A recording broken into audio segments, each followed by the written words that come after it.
Hello everybody and welcome. We're at Thompson up here in, I believe I heard, Connecticut. As you can see, they're running laps right now on the practice, and as I've done for the last 2 weeks, I will get out there in a few laps. Just want to do this initial greeting here. So it's another broadcast of the TechJobs.com IndyCar Speedway League, but this one, it's our Icebreaker Series and the Pro Mazdas.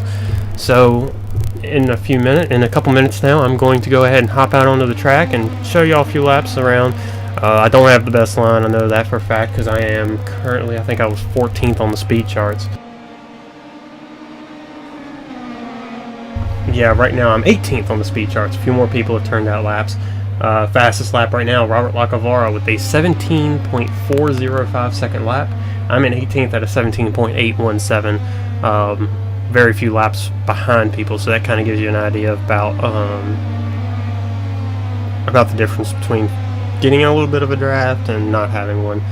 As you can see, I think we have almost everybody out on the track, so this is going to be exciting. We're going to go ahead. I'm going to hop on the track now, and let's take a look and see how this car goes for y'all early on.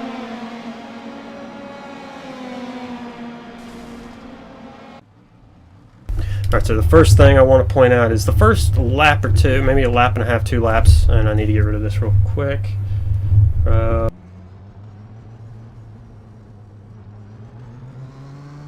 There we go.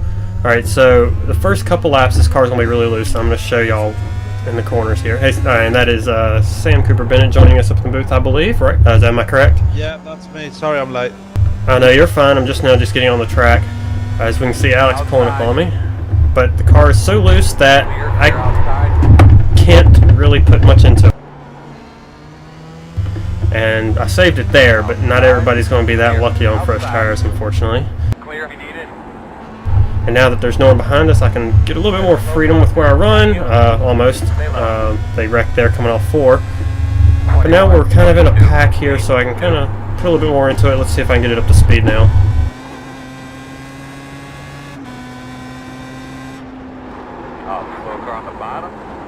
Inside, still there, inside, stay high, clear, watch him in front, he's on the top, 18.0. It kind of hits you hard how tight this track really is though. Oh yeah, I know, it's a nice track though, I gotta give them that. From the top, 17.8. And then hopefully we won't. Yeah, hopefully they won't have to do a whole lot of that tonight, but I've been seeing them wreck a whole lot.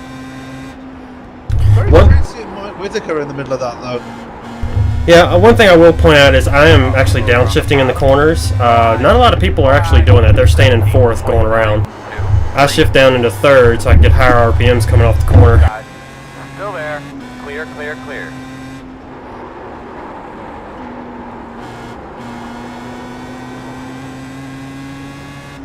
Run a few more laps and then I'll park it. 8, 6.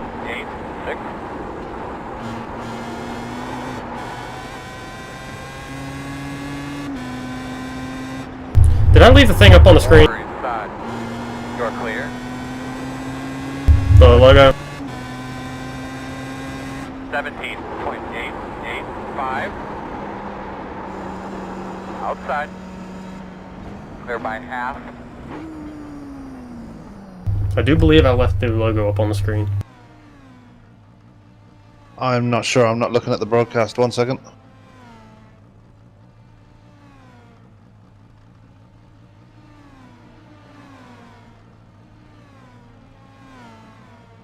Yeah, I did. I got it pulled up on my laptop. Well, at least they could see most of what you were doing. Yeah, they just couldn't see the car that matched.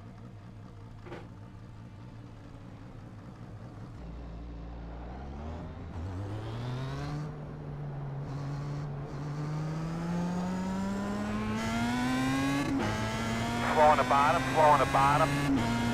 Outside. Clear high. Inside. Clear inside. Be ready here, fellas. Be ready. Whatever it is, man. We can't fix it, so... Give me 1 second. Sorry. Guys, if you see something loose, I want to fix it at that point in time. Right You now, are on the outside wall at the exit of turn 4.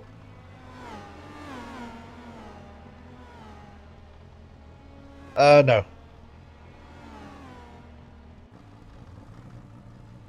Alright, that was unexpected. Let's try that again.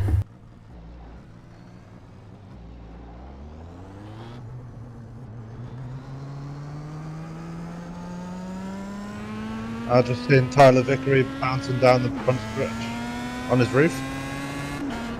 On his roll hoop, Outside, sorry. clear high. Outside. You're clear.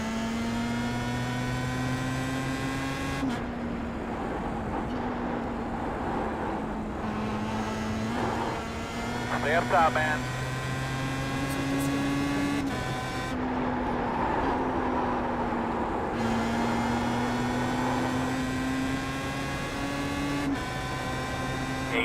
.409. Got it slow one. Stay to the top side.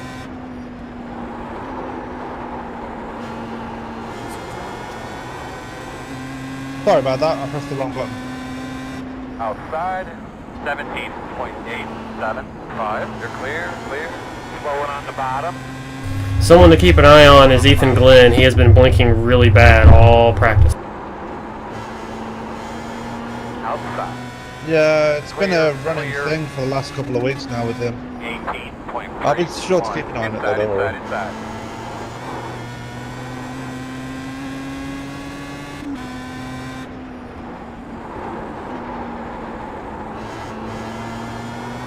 Alright, so I'm going to run a few more laps and I'll go ahead and park it and we'll start some more of the rest of the pre-race. 1, 1. Well, we have just over 4 minutes of practice left North before we go to clear. qualifying. Michael Whitaker is actually the fastest in this practice with Jason Colburn. Champion-elect, he could technically clinch the championship tonight for us, so I need to keep an eye on that. How many points does he need to clinch? 12. So yeah, just running the race, he clinches. Clear, clear. That's if Dave Daniel doesn't turn up though. 17.83. So he needs to basically beat second place by 12 points. Stay low. Yeah. Gotcha. Inside. Still inside. Clear. I like how I keep getting rear-ended by everybody. Inside. Yeah, that was Tyler Vickery. Clear. Yeah, everybody's rear-ended me at least once. Quentin Young was the one that rear-ended me when I lost control. And ended up outside of turn 4. I didn't even know Quentin was in this. He's in a blue car. Oh. So that's what to expect tonight. I know it wasn't exactly what was expected, but it's kind of what to see, what y'all guys will see from the cars. But that was from the on-track perspective. 150 laps of that.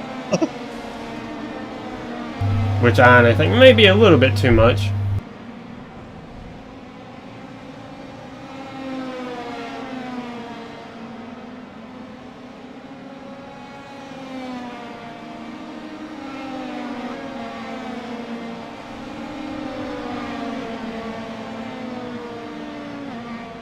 As right now, wow, we have a lot of people here today. This is a really nice sized race. Does make me a little bit scared for how many cautions we might have, because it looks similar to how many people we had show up for the Dover race, but hopefully it's more like Iowa, because this track actually has a lot of room to maneuver, more than it looks like it would. And the outside can actually work, which is pretty neat. It is kind of like a mini Martinsville, though, if you think about it. It's got the same kind of layout, except it's considerably shorter, so... And it's a lot tighter than Martinsville, which is saying a lot, because Martinsville is tight by itself, so... It's tight in every car. But that's just because it's a hairpin.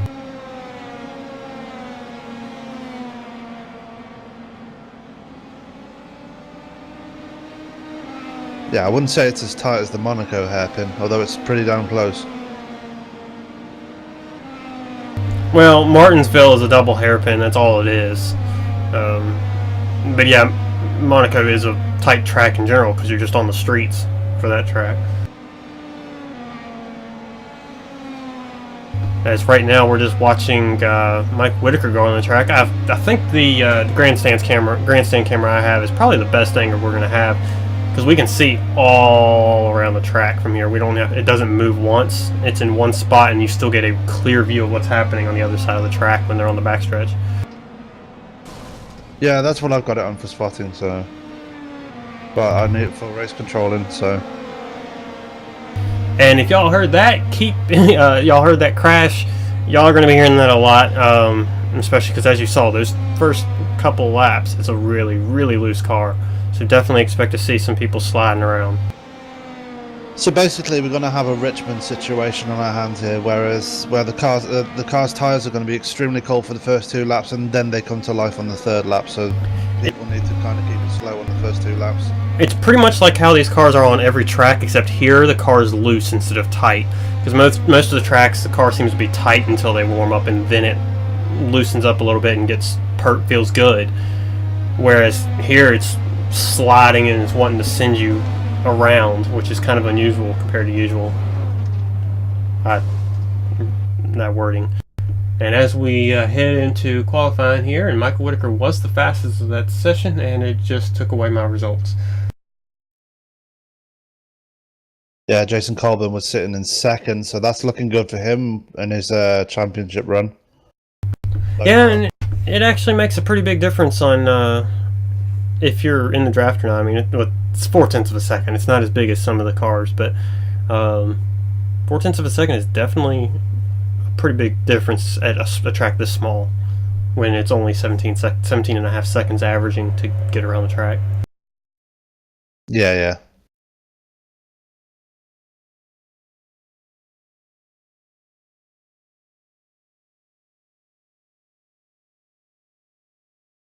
I do want to point out that the flag stand actually says Thursday nights on the flag stand.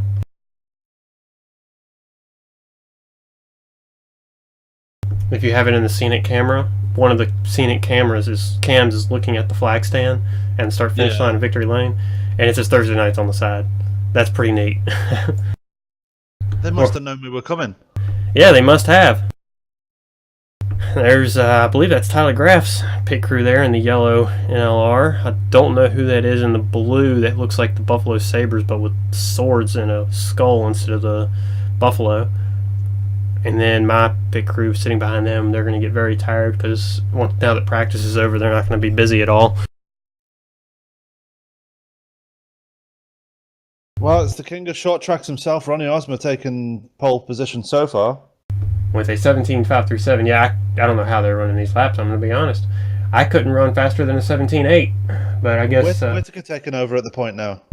By a huge margin, 0.16 of a second, which is the largest difference we've seen in any of our series in a qualifying. I don't think we've ever seen them that separated. Yeah, it's nearly 0.2 of a second between Whitaker and Osmer. That's a huge gap around here. Of the Mazda runners, we've got Ethan Glenn, who's the first one of the rookies. So he's doing quite well. He's got 2 cars between him and Ben Walton, who's the second. I did not check on what a fuel run is. Do you happen to know what that is for these cars here? I have no idea. I guess we can check in with everybody when after the drivers' meeting. I'll do it in the race meeting. Don't worry.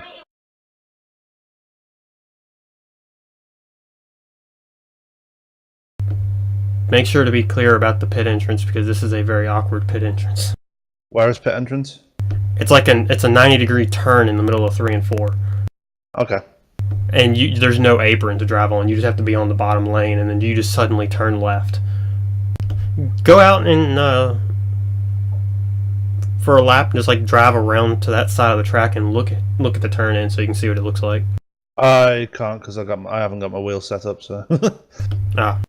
There should be a camera for it, then. I'll trust your judgment. I'll just say it's between 3 and 4.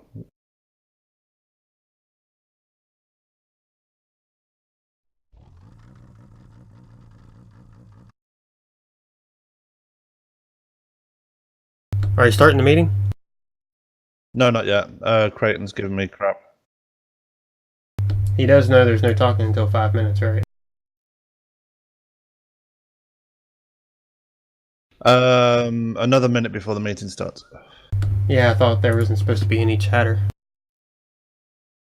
I think everyone's completed their laps now. So If you look at the broadcast, I have it set to the pin entry. It should show up in a second.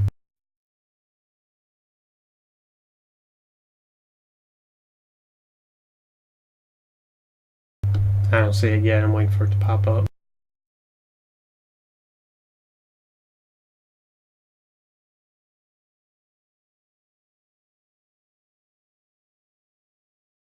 Well, he's lagging tonight. I don't know if the 43 will get I'm it. gonna bring Tony down to talk about the track before we start the race. Is that okay? Yeah. Mr. Glenn, I don't know if anyone will be voting for the 43 because he has been lagging quite a bit. He's been blinking all over the place. That will hinder his chances tonight. User was moved to your channel. We got Tony Trapasso joining us in the booth. How you doing, Tony? If I was any happier, I'd need to be twins. So you said you wanted to talk about the track. How does it feel out there? It feels like Thompson should at night, especially in the middle of September. It's nice and cool. The track on cold tires, it's going to be sketchy as all get out. But once you get some heat into them, you can really start to honk on it. I really think iRacing did a really good job when they did the rescan of this, getting rid of the rallycross style jump going into 3. Which is kind of funny because sometimes the servers will kind of lag a bit and you'll see every car just kind of hop up in the air for a split second. I'm just going to do the race meeting, guys. I'm going to mute. Well, back when they first scanned this track, there was a nasty bump. Race meeting. Just going to do the race meeting here. Everybody knows the rules by now. No flaming, no rivaling, race control, yada yada yada. Main story of tonight is pit entry.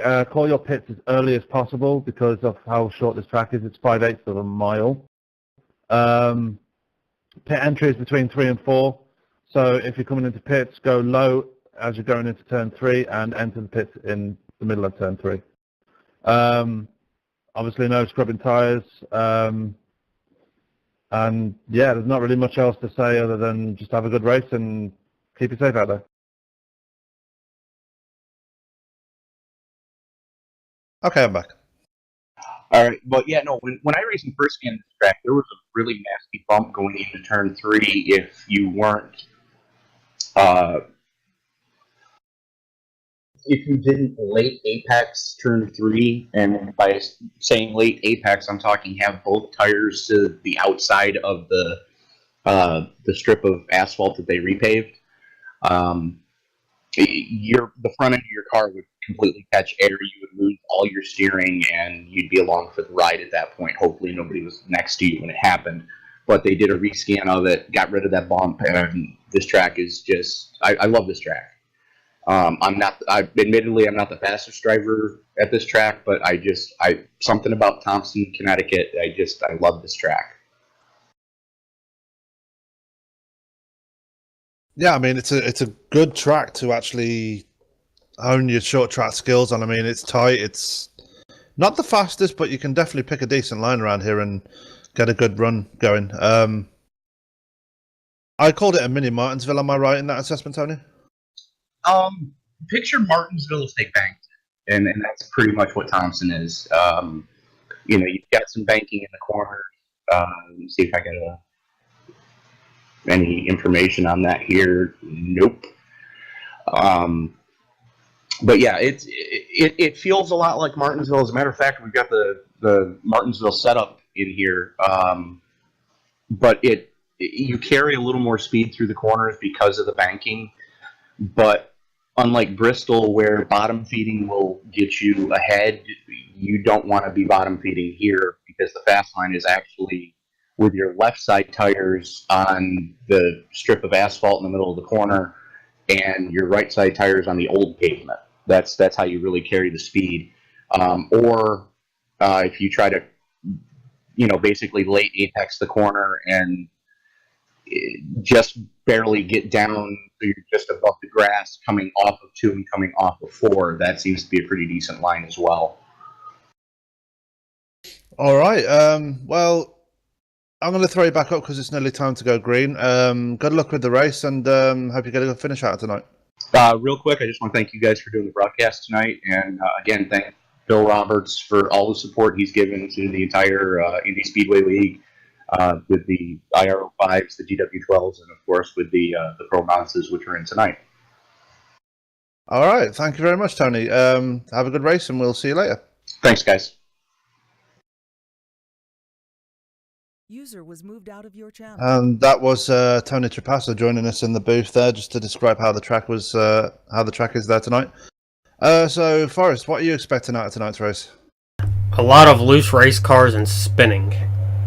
There were a lot of wrecks in the practice where, and Tyler Graff actually summed it up perfectly before I started up the broadcast. He said it in the chat, in the in-game chat, was the car. I mean, you don't know who's on fresher tires or not. So if we have green flag stops, people are going to be coming out of those pit stall, out of pit road with fresh tires, and when everybody's merged and mixed up, you don't know if that car in front of you is going to have good tires or if maybe they have fresh tires so they can't go as fast. You get behind them, you expect them to go, and they don't go, and it can cause some issues down the line. Yeah, I see what you mean. Right, I'm going to call out the top 10 here, and on the front row we've got Michael Whitaker and Ronnie Osmer. Row 2 we've got Ethan Glenn and Quentin Young. Row 3 we've got Creighton Carter and Ben Walton. Row 4 consists of Jason Colburn and Bob Lacavara, and row 5 consists of Tyler Vickery and Tyler Graff. Do you want to do the rest, or shall I carry on? My standings don't update like that for ATVO. Yeah, they automatically change once the next session comes up. Row 6 will have Cohen Evans and the guy we just spoke to, Tony Trapasso. Row 7 will be David Llewellyn and Dylan Lucas. Row 8 will be Chris Parkman, a shocking qualifying for Parkman actually, and Johnny Antonucci. Row 9 will be Chadwick Pierce II and Mike Baker, Hoot Baker. Row 10 will be David Bowden and Eric Roberts. Row 11 will be Vincent Scatina and Alex Green. And starting shotgun on the field will be Ronald McManus. I do want to point out I'm sitting here on the rear chase of Mike Whitaker, and Ronnie Osmer's on his outside, and you can just see Ronnie moving the wheels left and right because you can see his tires just in there moving. He's getting a little impatient in his car. That's the thing about Ronnie Osmer. He's a true racer. He just wants to get going. Well, I like how all his paint schemes are a basis of his late model car. It's pretty neat how he did that.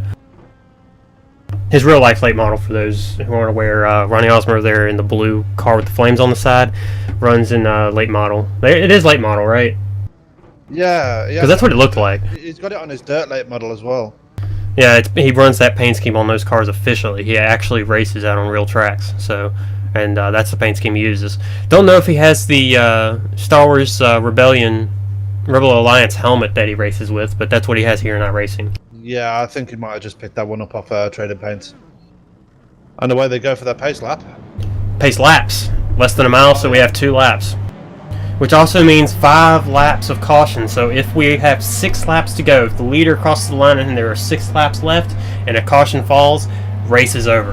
It has to, if we're going to have at least a 1-lap shootout at the end of the race, we will need to have the caution come out with 7 or more to go. And it looks like Chris Parkman is going to do a pit start. That's unusual for Parkman. I mean, he won last week, and it's a pretty big downfall for him after dominating last week and winning the race. I mean, I think he led 90%. I think he led 90% of the laps between the Tuesday night race and then the Mazda race together. Yeah, and then Alice Green doing well to lead laps as well last week. Yeah, he didn't have a good finish, but he had fun because he's just out there just to have fun in this series. So he's not racing for anything, so it's a lot easier for him.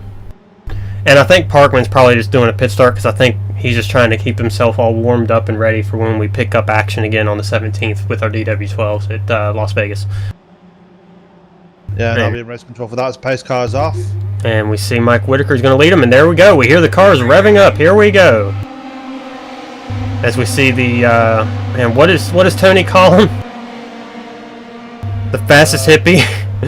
America's fastest hippie. World's fastest hippie. There you go. And we see Ronnie Osborne. Standing still. Man, it looks like the world's fastest hippie isn't the fastest driver tonight. He was in qualifying by a pretty good margin. But we see Ronnie Osborne sitting out there, and they're all liking that outside a little bit more, I noticed. As they're all kind of being careful, they're all tiptoeing it as we see Chris Parkman coming off pit road. And we'll get to see if... Yeah, because it's so quick to get around this track and so slow getting off the pits. Going to bounce back here where we're having a battle between, it looks like Tony Trapasso and Tyler Green for the 9th place position. It looks like it was Tony passing Tyler as Tony is starting to pull away a little bit. Well, as Tony said, he loves these kind of tracks, so watch out for him in this race.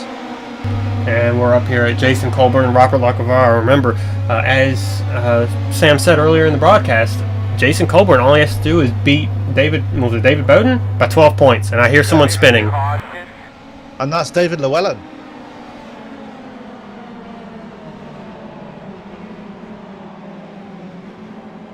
And I'm getting the review pulled up real quick.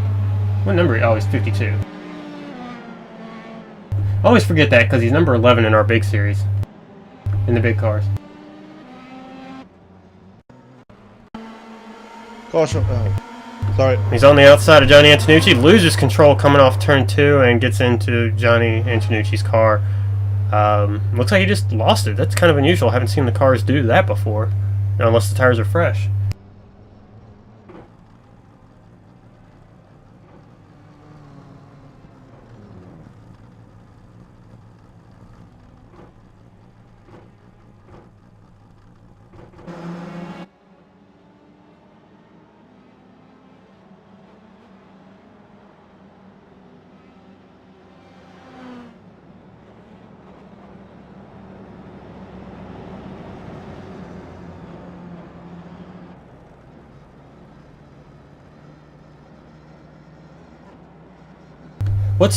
Were you able to find out what the fuel window is by chance?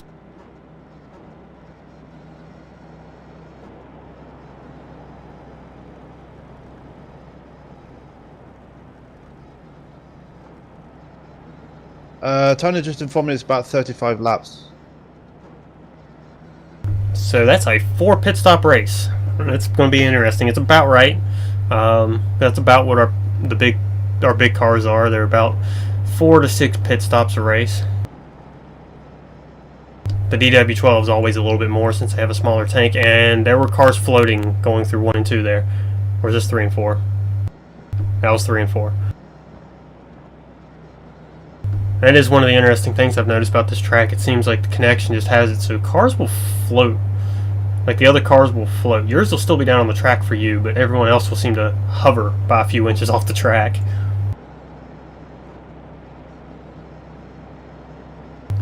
Possibly a result of that removing of the bump from the rescan that Tony was talking about.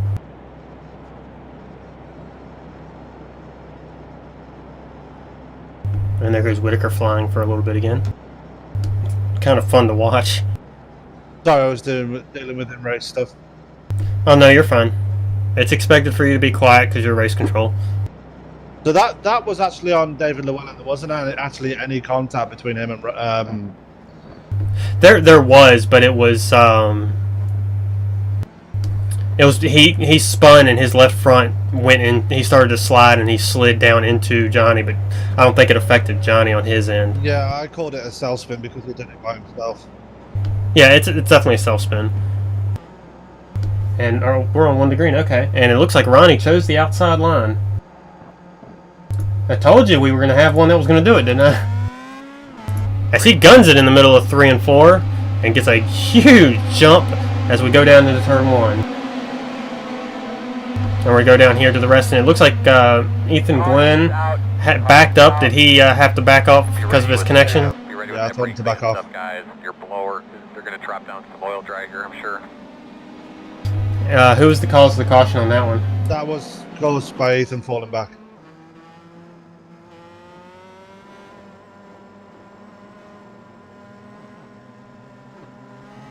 Sorry, I was sneezing. They threw the caution because of him falling backwards. Yeah, because he may have been down at the bottom of the track, but he was still on the track. You know what I mean? I've never seen the game do that before. I'm going to be completely honest. That's unusual.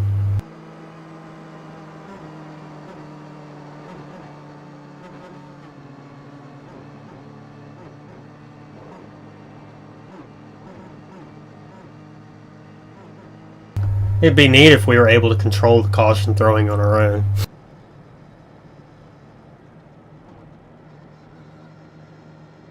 At least for this series, because we're mostly at short tracks.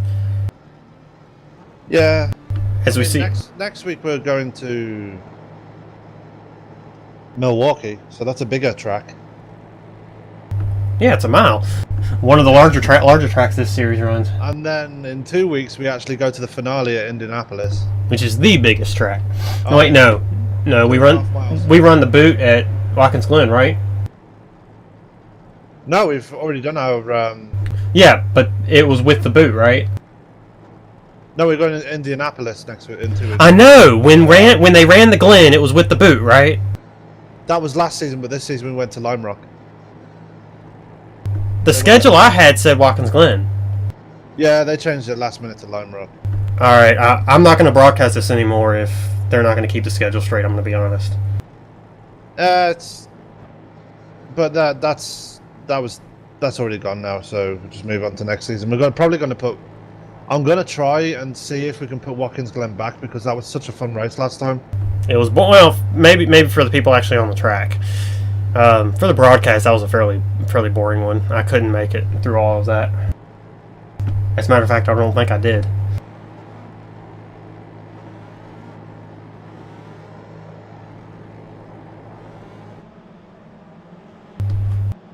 But yeah, next week we go to Milwaukee, which is. I don't know if you saw the Elite Invitational. I didn't. I watched a little bit of it, but what I saw. It was pretty neat. It was a bit of a race of attrition, but hopefully this time around it will be a lot better. But so when Tyler Graff posted saying Milwaukee Mile was probably going to be the oldest track that we were going to ever race at in the season, I didn't know it had almost 50 years on Daytona. oh yeah, it's a really old track. 1903. Yep, I think it's older than Indianapolis as well, which is weird. Because I think Indianapolis was built in 1905 or somewhere around there. As we go green. Here we go, green. Quentin Young actually did a good job keeping up with Ronnie Osmer as they dive down into turn one.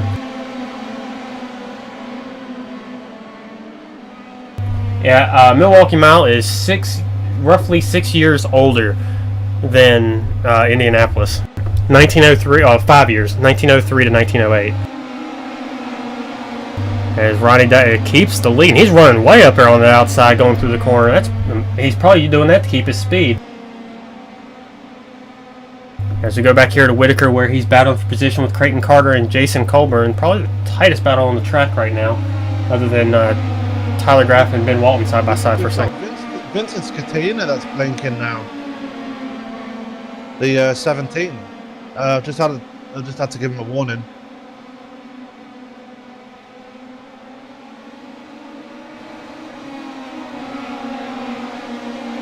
And we're going to go back here and watch him because he's actually in a close battle with Ben Walton and David Bowden. Just to keep an eye on this, 5th place is Jason Colburn, 9th place is David Bowden. So long as David Bowden stays close to Jason Colburn, he can keep it in contention. But if he doesn't beat him this week, he's going to make it much harder on himself to win the championship. Yeah, he's quite a few points behind now, though. That's the problem. Dave Daniel, because he's not here tonight, is actually going to lose a ton of points as well. So Jason Colburn has effectively won the championship because Dave Daniel hasn't shown up. You said he basically only had to earn 12 points today if David Bowden didn't show up, right? Dave Daniel. Oh, if Dave Daniel didn't show up. Yeah. I thought it was if David Bowden. No, he missed a few races and he dropped down the standings like a stone, so he's out of contention. Oh, okay. That's Dave Daniel that's in contention, but last 2 races, I mean, last week he didn't show up and this week he didn't show up. As we have Mike Whitaker taking 3rd place from Creighton Carter, and yellow flag is out right as Whitaker took 3rd. I don't know who that was. I wasn't watching. Didn't even hear anything.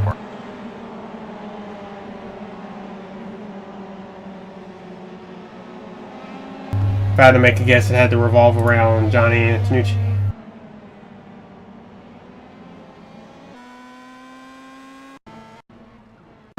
And it did, because he went into 1 and 2 and started to slide.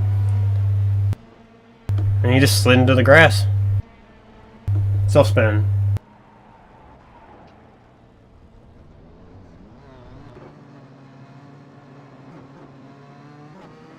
35 left, 35 laps is a fuel tank here. Ronnie Osmer's at 24 so far. This has actually been relatively clean, despite the fact that we're on 3 cautions now. They've been clean cautions.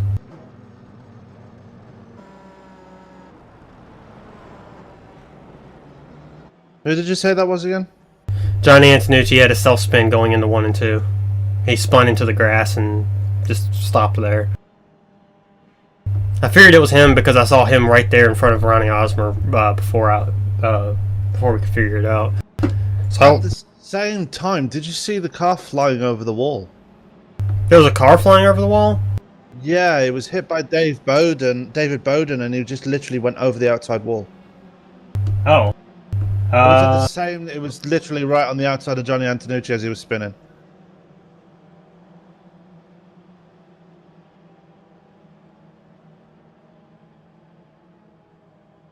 I don't see... It doesn't tell me who was the caution. It just told me the caution came out on lap 22.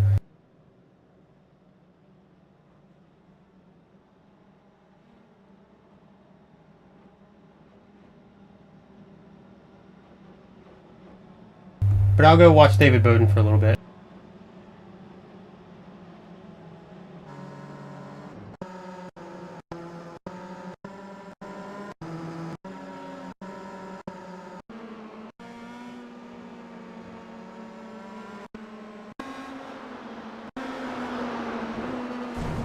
Oh! Yeah, maybe that was it. I think it was Chadwick Pierce he punted over the wall, wasn't it? That was pretty neat, actually. I've never seen that. Yeah. It was like a freaking field goal. That's 3 points to David Bowden.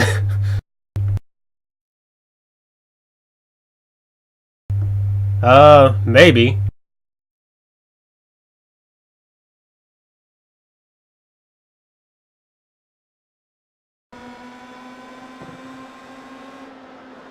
No, it was a car that was red, white, and blue, but it wasn't Chadwick Pierce. Looks like we had 3 things happen at once. Yeah. And away they go again.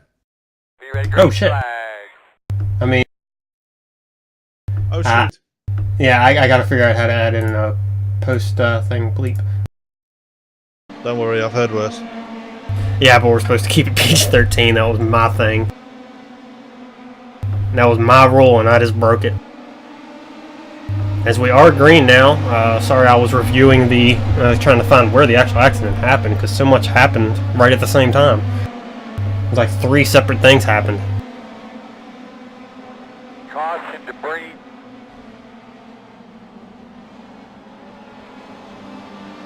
I have Chad Knaus on that pack, and it said caution for debris.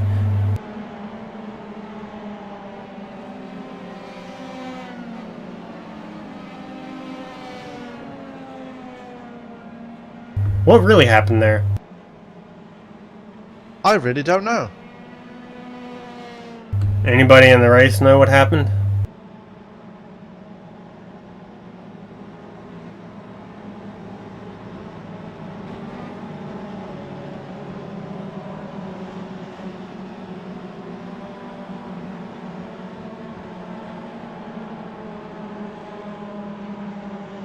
I'm just looking at it now. I'm just trying to see who was upside down. It looked like Eric Roberts to me, but I'm not sure.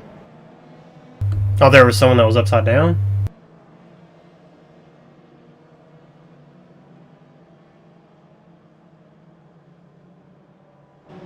Chris Partman, it was involved in that.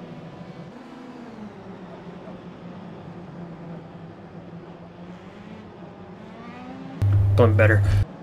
Trying to find a good camera angle for when we're under yellow, and I kind of like the blimp. It looks pretty neat. Don't know why they'd bring a blimp to this short track, but hey. Or a chopper, even.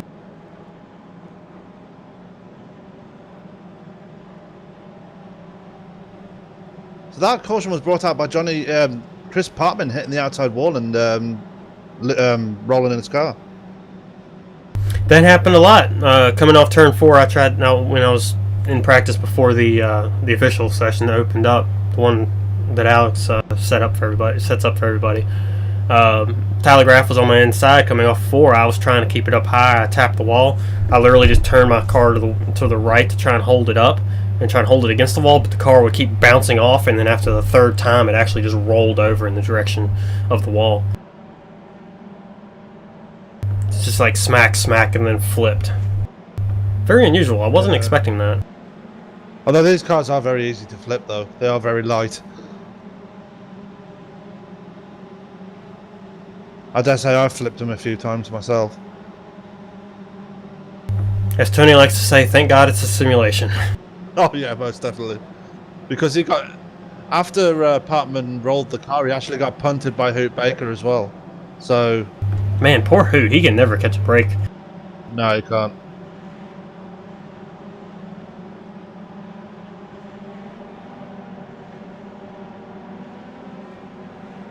We're already at 1 to go? Wow, that was a really quick caution.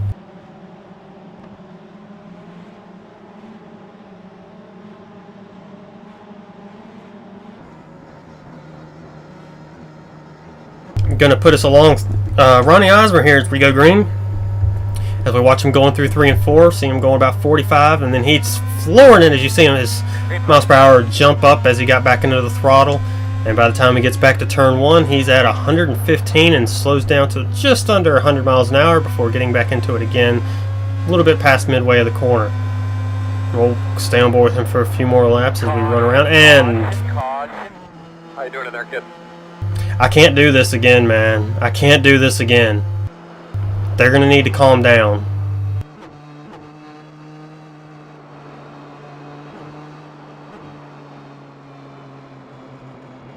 So please say something to him about this.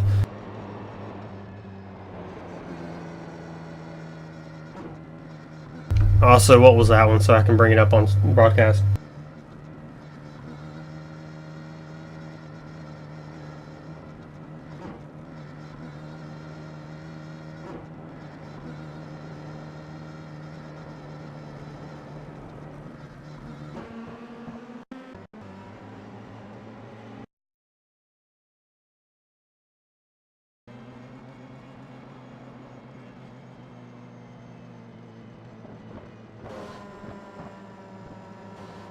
By the way, that was Cohen Evans who got punted by David Bowden, by the way. Oh, was it? Okay. Yeah, I knew it was a Star Spangled car, and I just found it. It happened so fast, I didn't see who it was getting punted over the wall. What was this caution, though? It was Jason Colburn being hooked by Vince Scatina.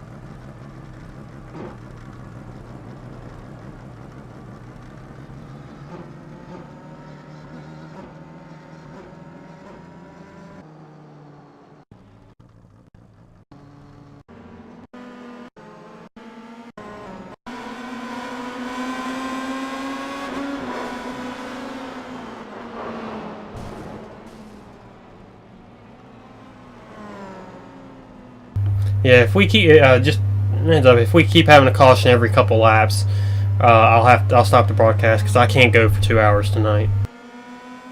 Okay. So just something to throw out to them that I can't go that long tonight.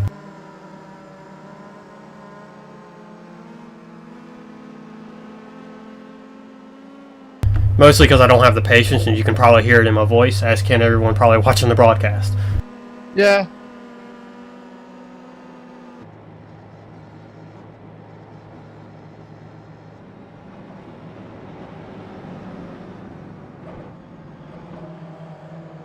Just as a summary right now, we have run 38 total laps. 24 of them have been under yellow. Shocker. Courtesy of ATVO Stat Tracker. Now, excuse me, 25 laps under caution. By the way, we've had so many caution laps that they haven't even hit pit road yet. Well, a few have actually gone to pits already. Ronnie Osmer, Creighton Carter, Tyler Graff, Quentin Young, Ben Walton, Robert Lacavara, Ethan Glenn, and David Bowden, and Vincent Scatina have all not hit pit road yet. They've been out there for all laps so far. Yeah. Yeah, I'm just saying, Eric Roberts, I think, came down pit road in that last caution. Yeah, this time we had Tony Trapasso, Mike Whitaker, Green flag. Jason... Oh, what the hell? I was not on live, apparently. Sorry, Tony does that a lot as well. Oh, I know. I go back and watch the broadcast. If it was a good race for me. If it's one where I had a horrible race, I don't want to go back and relive those memories. As we see Alex jumping up there into 6th place with a bold move. As we see all the cars do their little hover float. He's been picking up his game lately, Alex has.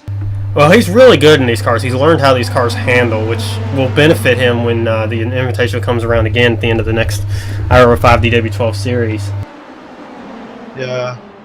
And Partman's put his car behind the wall. He's done for the night. Well, I don't blame him. He started on pit road. I don't think he was really here to just compete. I think he just wanted to go out and complete laps. And kind of like me, he's tired of all the yellow flag running because it turned into I-pacing pretty quick for us. And we're actually having some green flag laps. That and the fact that Partman was literally...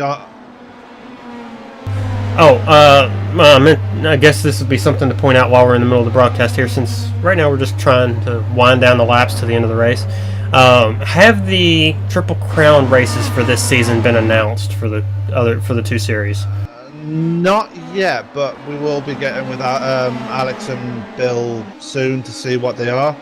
I would assume Dover and Watkins Glen would remain, but with Indianapolis being the final race of the season, I assume that one would not be the third.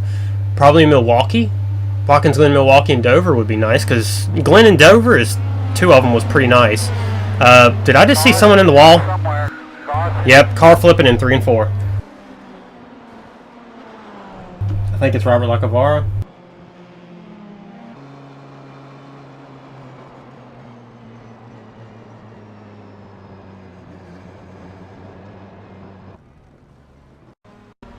It was. Was caused by the 5 hitting the wall and then flipping. Was that wrong, chat? Wrong chat. Outside voices, Terry would say.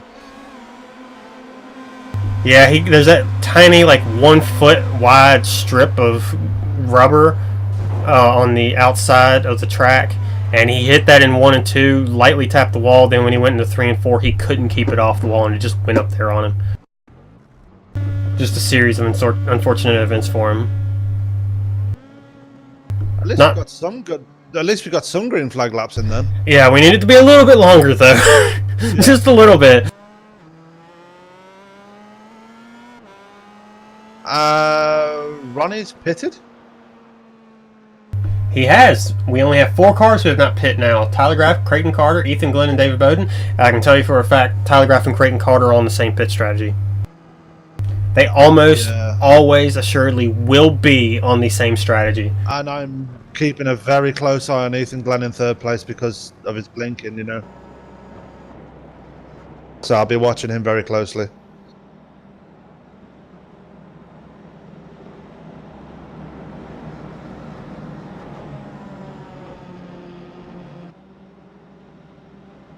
Our top 5 right now: Tyler Graff, Creighton Carter, Ethan Glenn, David Bowden, Johnny Antonucci, and David Llewellyn as David Bowden went down pit road.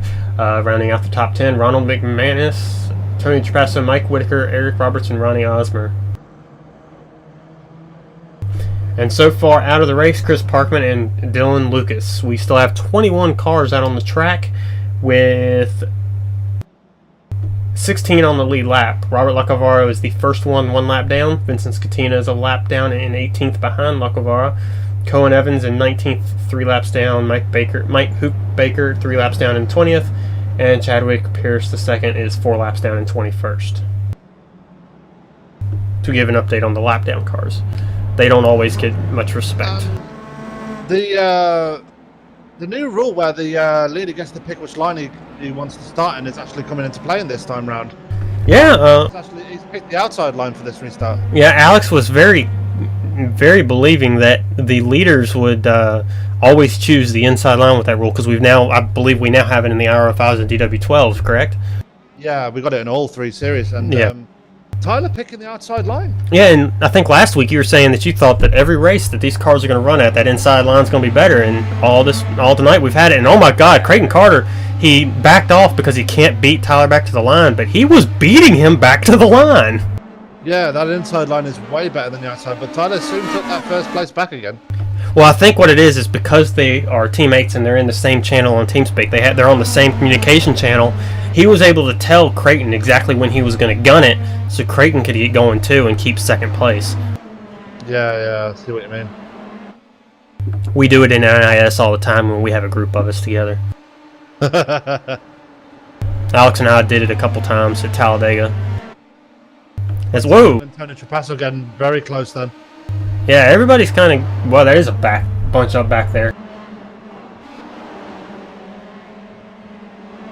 As you can hear the tires squealing. Yeah. Was that... I hear someone in the wall. Caution.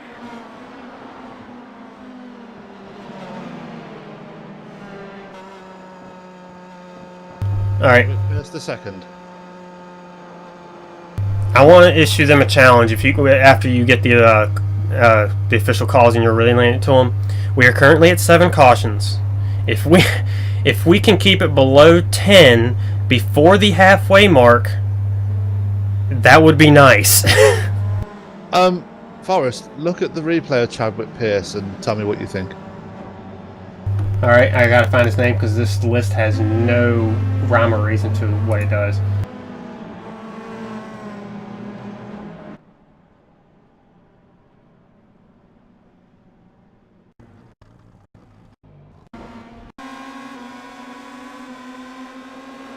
Goes down into the corner.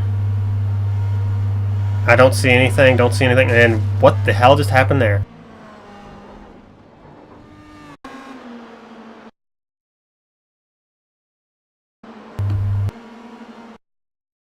Slow it down to 1/5 speed. Probably too slow, actually.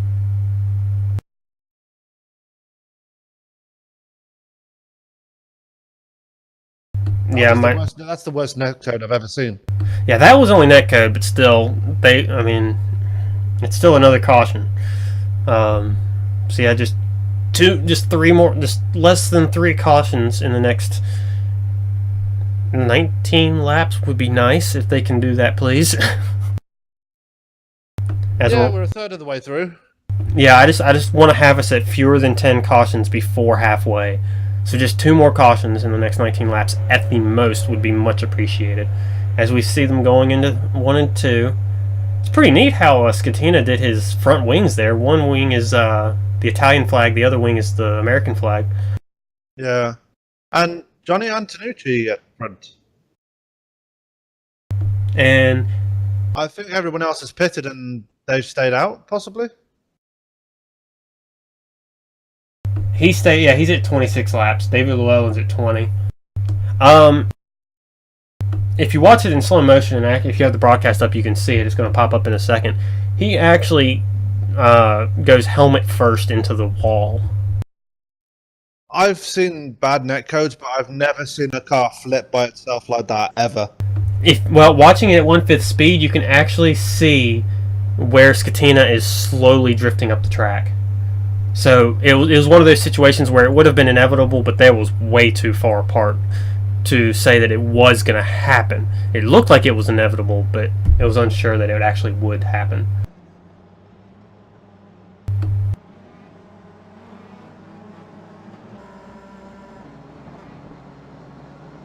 as we're watching the leaders here. I do have it on live this time as they're going through 3 and 4. Not going. And Johnny Antonucci, what? Did you throw out a delay? Yeah, because they weren't lined up properly, and Tony was being told to let people by. So it looks like we have to have a delay here for 1 lap. The reasoning, as Sam just said, because of issues with the game.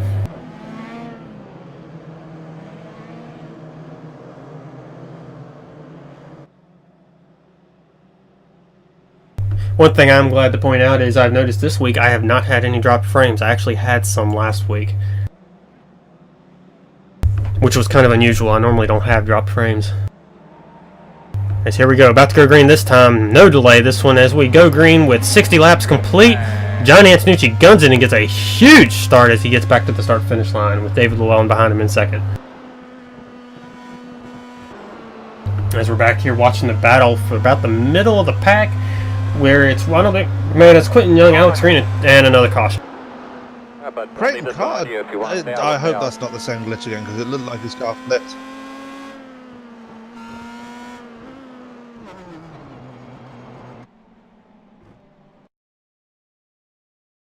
Well, watching it 1/5 speed, they're in 1 and 2. He's on the outside of David Bowden. It's in the exact same spot of the track. Looks like he got a little loose because his car looks a little bit more sideways than usual. He comes down. He's pretty much side drafting David Bowden. And yeah, it was the same thing.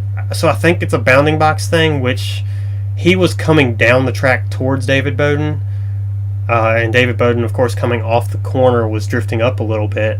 And Creighton was not giving an inch of room. I mean, I think there was less than a foot between Creighton and David Bowden. So, yeah, they're going to have to give each other more room in the corners, or else this is going to keep happening, and we're just going to be sitting under caution for an hour and a half of the race. Or, excuse me, they will, because I won't sit here if they're going to keep doing this. I'm going to keep reiterating that. 2 cautions in a row were caused by the same glitch. This time, though, Creighton was closer and wasn't giving any room. You can watch him through the whole corner. He comes down closer and closer to David Bowden until the bounding boxes collide and sends him up to the wall. He kept coming down the track the whole time. So yeah, you're going to rule that as an iRacing glitch because there was no actual contact. But the way Creighton Carter was coming down the track, that would be one where I believe the competition committee in the 2 main series would rule it on Creighton in the post-race review because of how he was racing that corner. Inevitable contact. But yeah, it's just the way that car flips all of a sudden. It's just weird. I've never seen it before. And it's both been in turn 2. Yeah.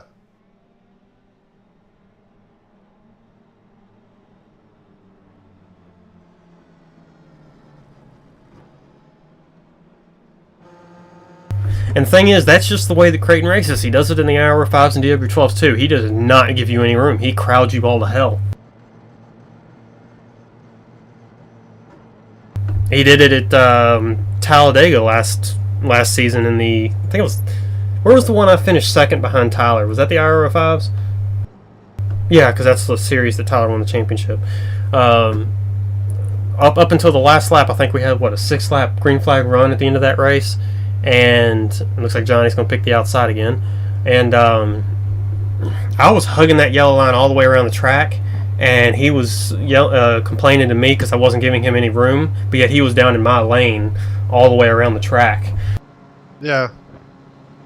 And the only time I came up was on the final lap because I was trying to make the pass, and I think even Tony pointed that out to him.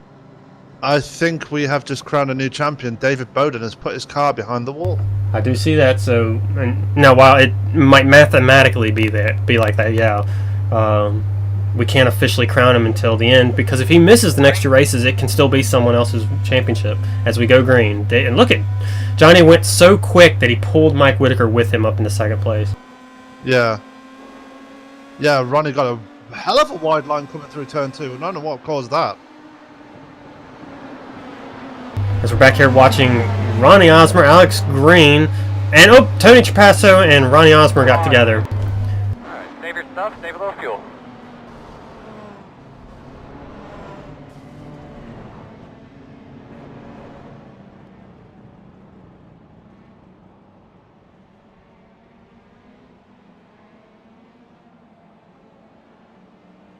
We're almost halfway and we're up to 10 cautions.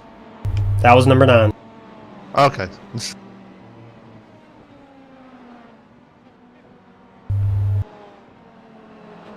The only reason that we've almost made it to halfway without it being 10 cautions is because we've had 3 or 4 laps in between, and it's a 5-lap caution flag.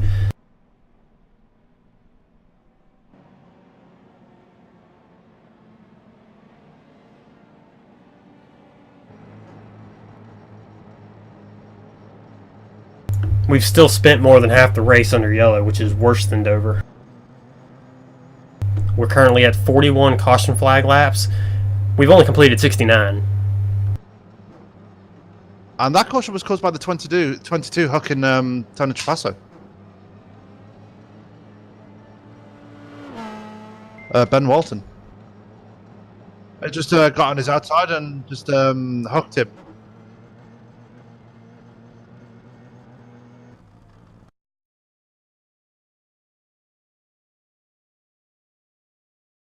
Well, here we are watching them as they go through, I believe, yeah, this is 3 and 4, so it's right before the caution comes out, right before it happens.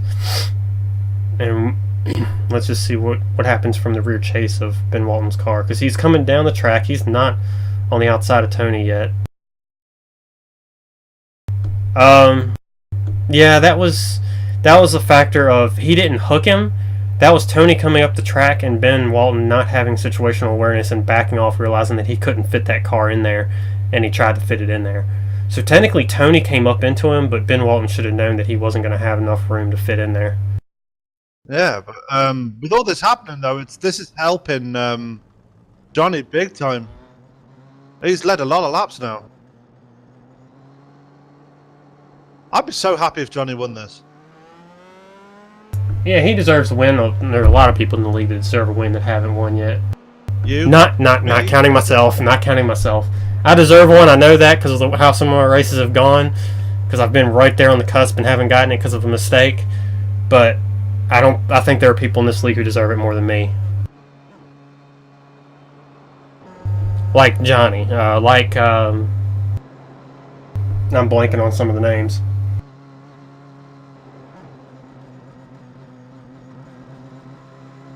I think people like David Llewellyn, Gary Bauer, they deserve wins. I mean, they've tried so hard, but they've never been able to get up onto that top step. I think Gary might have had one in our... No, he didn't. Never mind. He didn't win in our inaugural season. David Llewellyn did win in the inaugural season in the IRO5s, the very first one for the league, which, by the way, was roughly a year ago that we started the ISL. I think we're almost to the 1 year mark. It was late September, I believe. So I think when we'll be picking back up after this 2-week break. As we go green, Johnny Antonucci jumping off to a start again. This time, Mike Whitaker on the inside is able to keep up. Ronnie's looking to his inside. As we go back here to the middle, a little bit further back where they're a little bit tighter action. And man, that camera angle off turn 2 is really loud. Yeah, I was just going to say that. That's pretty... Oh, look at Jason Colbert back up in there. Oh, no. Up, and Tyler Vick. Okay. I'm going to shut up now. That's twice I've done that this week and jinxed somebody. Caution. Kind of walk me through a lap here, please. That was caution number 10 right before halfway, 1 lap till. Well, at least they made it to halfway. Oh, they didn't. Oh, now they did. They just hit halfway. You know the bad part? I was watching that when it happened. I was actually had the camera focused on Tyler Vickery there, and he was the one that got involved in that.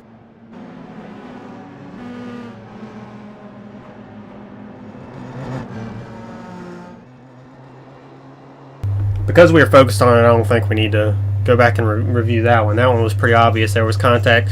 They got stuck to the wall, and all hell broke loose from there. Alright.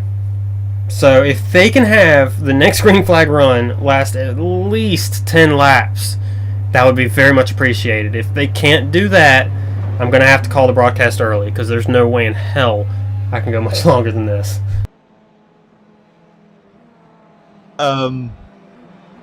I mean, 10 laps doesn't even go that... That should go pretty quickly, so... Well, we're already about 30 minutes on the race. Yeah, in theory it should go quickly.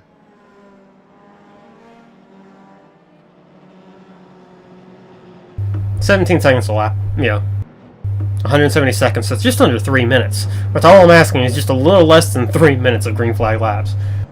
I know, right? Johnny Antonucci's up to 46 laps. He won't be able to go much longer, though. I think even with the caution flags, he might be able to stretch to maybe 50, 51. I mean, we've only got 10 cars left on the lead lap. 9. Ethan Glenn's in 10th, 1 lap down.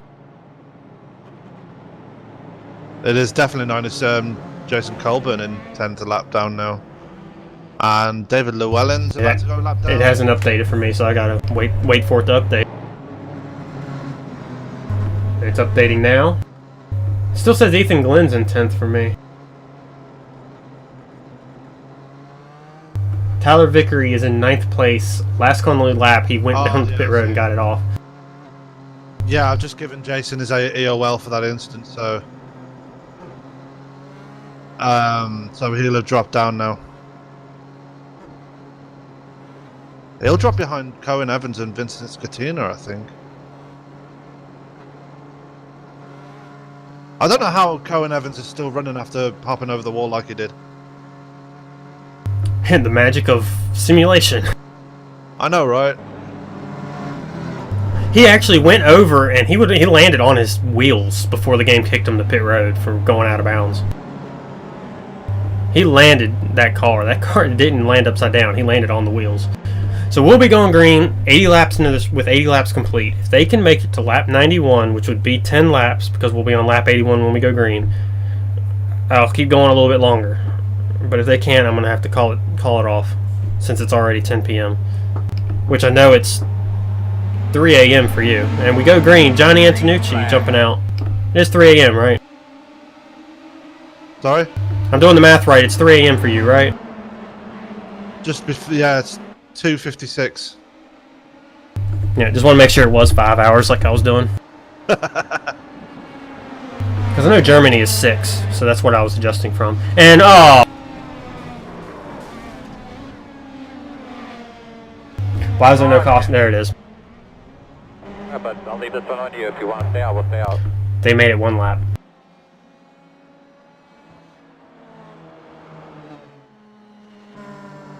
I'll do the replay of that just to show the people what happened, and here we go. So Tyler Graff, that is Tyler Graff, right? Yeah, Tyler Graff in 2nd. They're coming off turn 2 here, so this might be too far back. We'll have to wait until he gets off turn 4.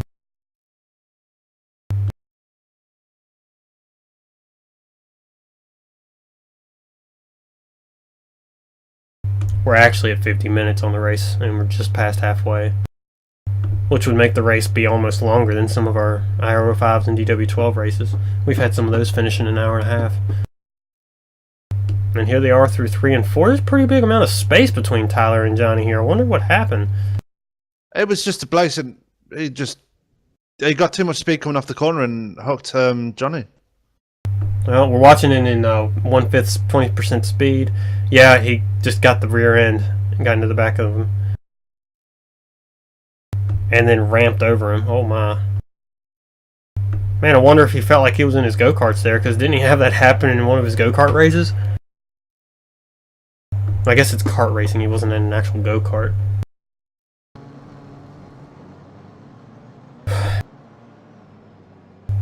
But yeah, It's one of those again tonight.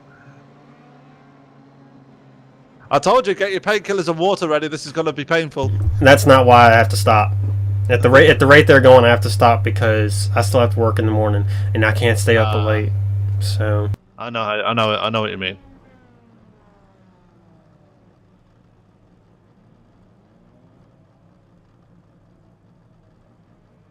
So David Llewellyn's put his car behind the wall now. He was caught up in that wreck between Tyler and Johnny. and it looks like every time there's been an actual wreck, it's been about 4 or 5 cars involved. Yeah, we haven't had an actual big one yet, though, which is strange. Well, I mean, these cars are maneuverable. You saw what I did in practice. I mean, I went from the top to the inside without any problem and was able to go into the corner and keep going around the track without an issue. Yeah. We only have 19 people left in. We had 23 when we started the race.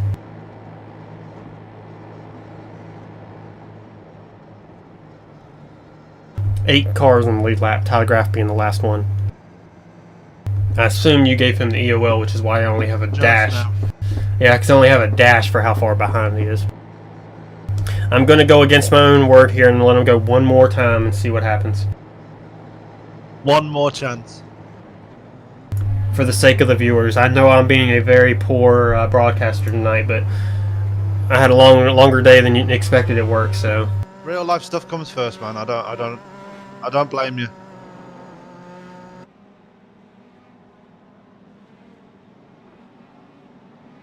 Well, my day's been all kinds of out of whack, so... Here we go, about to go green. Quentin Young controlling the restart this time, and he guns it. And who is that on the outside?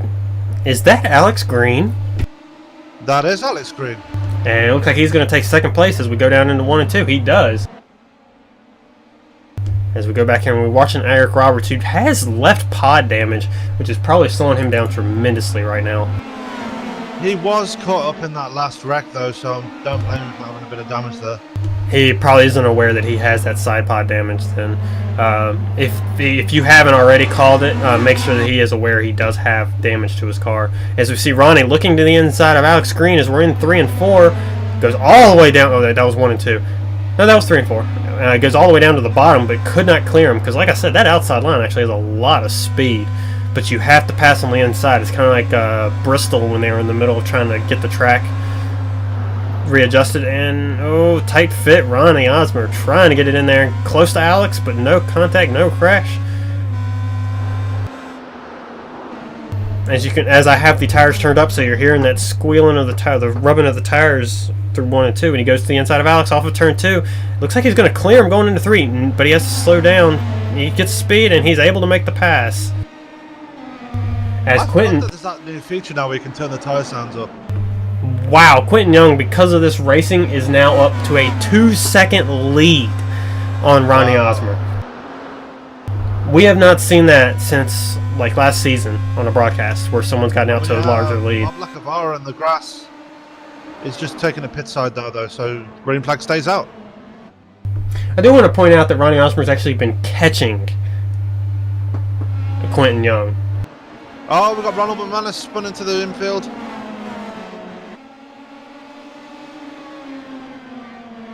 Still no yellow flag. Gonna go back here and watch points leader Jason Colburn. Even though he's a lap down, he's in the middle of some battling here. I'm trying to find an actual like racing battle. Who is this? There we go. Now we got him. As we see Creighton Carter and Alex Green battling, who are NLR teammates. Even if Alex has pulled from the RR5 and DW12s, he's still a member of NLR. Since we don't have a team limit on the Mazda side, since teams aren't official in this series yet. I don't think they ever will be in Pro Mazdas. Yeah, because it's just a feeder series, yeah. Yeah. Unofficially, I guess you could say.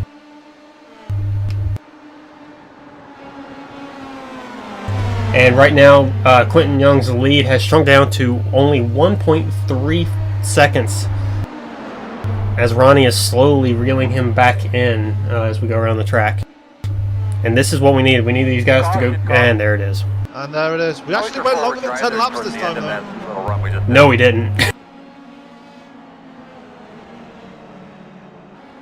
I think that was like 8 laps, I think. Maybe it was, but I thought we were at 90 before we went green. In any case, Quentin Young's been out there for 50 laps. No one else has been out there for more than 27. On their current fuel run. So I feel we're going to see him on pit road this time. And there you go. Wait, was he the one that caused the caution? It was Bob Lacavara, yeah. That was also... Because I saw... Yeah, Quentin Young went pit side, okay. Yeah, because I saw Quentin Young dropping down. I was like, he wasn't involved in that, was he? So as we... It was Bob Lacavara that got into that. That was the cause of that. We're still at more than 50% of the race under yellow. My God.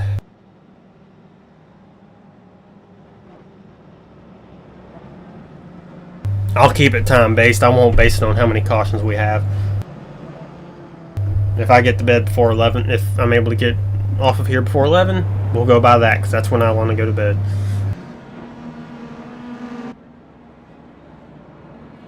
Right now we're at 12 cautions, and we just went by the start finish line. Yeah, so 57 laps under the caution flag out of 99 completed so far.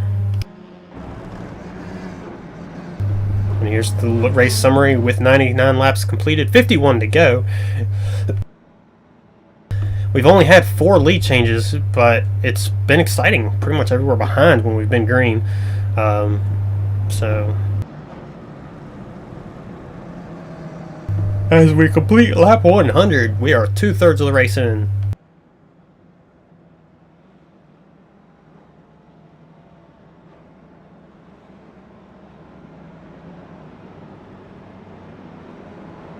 Okay, Bob has claimed responsibility for the wreck because they say they happened at the same time as in Mike Whittaker's.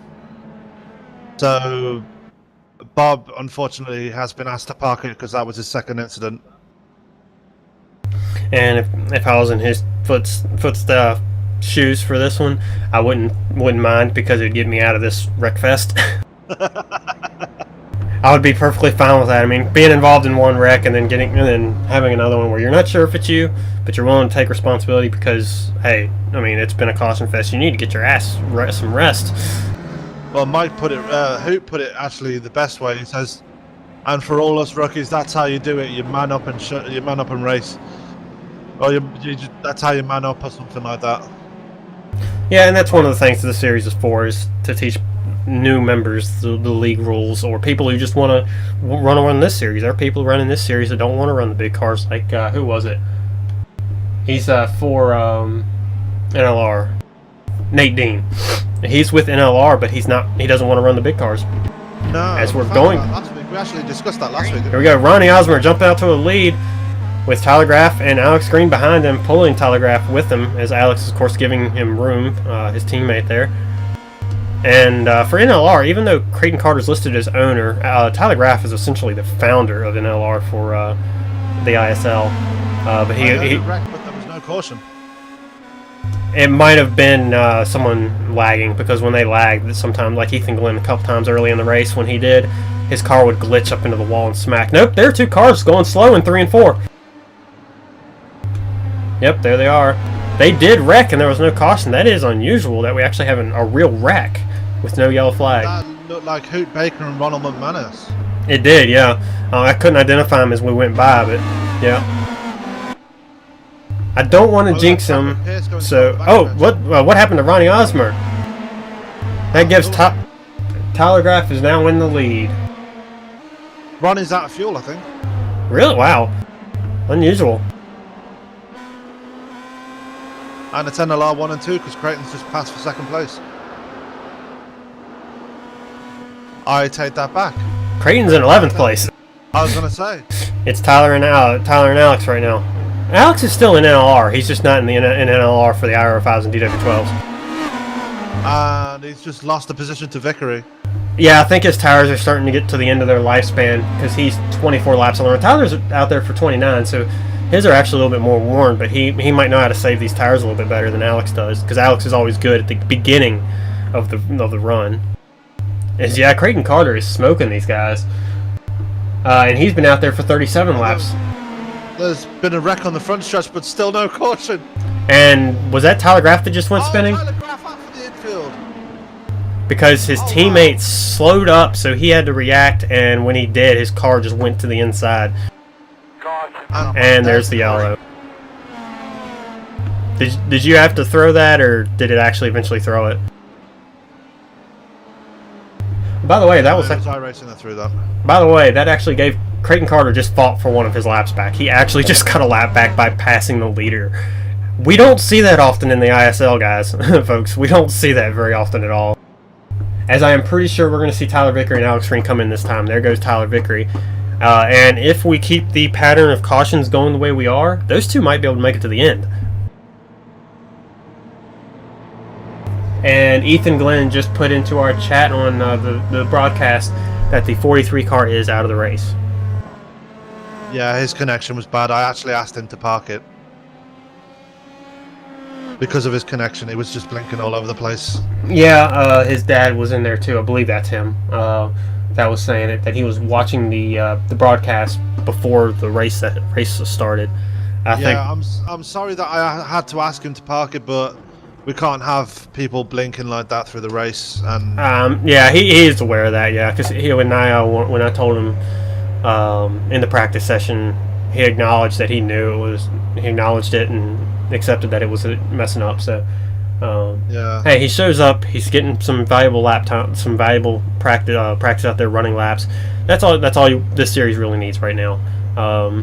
Get the connections ironed out, and then come back at a later time. Hello, Tony. Hi, Tony. So doctors say it's only a grade 3 concussion. Shows you're still out on the track. No, my car is still in pit road. Oh, but you're like in the car though. No, Oh, weird. Cause I'm towed. oh, hey KP. Hi, Yeah, KB. We now have guys. so we now have 3 members of PHWare up here, huh? Or Team Phenomenal, whatever y'all's name are. Phenomenal Motorsport. Thank you. I can't keep track of the teams in the league very well. You've been invaded. So Hey, I'm not on a team. the team said F that, we're not fixing it because the Goodyear tires are actually touching the transmission tunnel for the 2nd time tonight, and they just said, yeah, no, we're not putting new suspension but arms on that.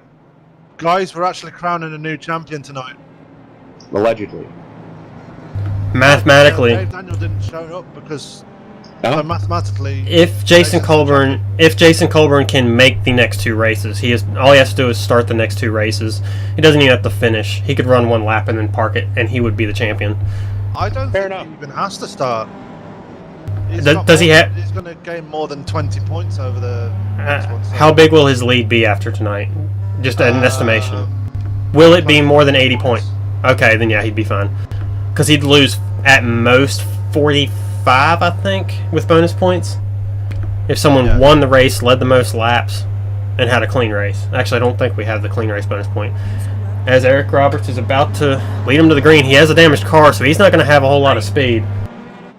Hey Sam, I think you made an oops during the first time I had to have the crew put new suspension arms on the car. Sorry. Caution Oh out. no, and another big rocket Get on wreck those in temps front real of us. quick. That was Alex Green. And he's over the wall. Easy to do on the front stretch here.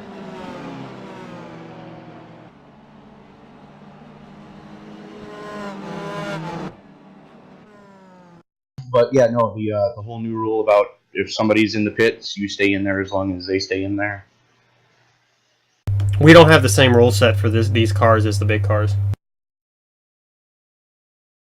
Oh, okay, fair enough. There are a lot of them, but not all of them are enforced here because this is more of a proving ground where they just show that they can keep race with everybody cleanly, which Fair enough. is backfiring very heavily the last few weeks. Yeah, we've had an interesting race. That's one way to put it. More than 50% of the laps have been under caution. I would like to point out too that for anyone looking to join the Indy Speedway League in any of its series, unfortunately, even if you have IndyCar experience, unless you are a member of the or a licensed driver in the whatever they're calling themselves. Last I knew it was IZOD. I don't know who it is now, sponsoring the Indy Racing League or whatever they're calling themselves. The this year. official series, you mean? No, I mean the real life series. Unless Yeah, you're that's what I'm talking a about. The driver- official series. Yeah, unless you're a driver in that, you're going to need to go through the Pro Mazdas to. What's the polite way to put this? Be nice now, Tony. Well, to prove that you know how to handle yourself in traffic, which we've seen some drivers be able to do tonight, some drivers not so well. I want to go on record right now as saying that I kind of saw Quentin dive to the inside of Hoot, and I figured I had enough room to go on the outside, so that last caution was not on Hoot Baker, that was on me. Oh, was it? Well, just an update for everybody, so the viewers can see it on the screen. We've now had 67 caution flag laps and 118 laps completed. That means 51 have been green flag. We are almost to the point where we can't even have more green flag laps, even almost. Yeah, we've got Milwaukee next week, so that's going to be interesting. Hopefully that one's a lot cleaner because it's a bigger track. Well, I will be talking to the competition committee because there's a couple of setups that are user friendly and some that aren't quite so user friendly. Let's just put it that way. Actually, speaking of Milwaukee Mile, something proposed by Tyler Graff that I was talking that Sam and I were kind of almost referenced earlier, is it being a throwback race for our IRO5s and DW12s, and it's kind of unofficially. Yeah, we haven't made an official announcement, so there hasn't been an official post. It was just kind of proposed, and people started making paints, which is kind of how the Darlington happened for NASCAR, I guess. So we did discuss it in competition committee chat, and people did seem to like the idea. As the pace car's off, and I believe Quentin will probably be able to beat Eric Roberts to turn 1 because Eric Roberts still has that bent up side pod, and he is side by side with him, dragging down into turn 1 and down to the apron. Man, he forced it and he has the lead. And Johnny's there again after that incident. And they're wrecking. Mike Whitaker hit the wall coming off turn 2. I would like to point out Quentin's one of the few guys here tonight that has been able to get that low line to actually do anything.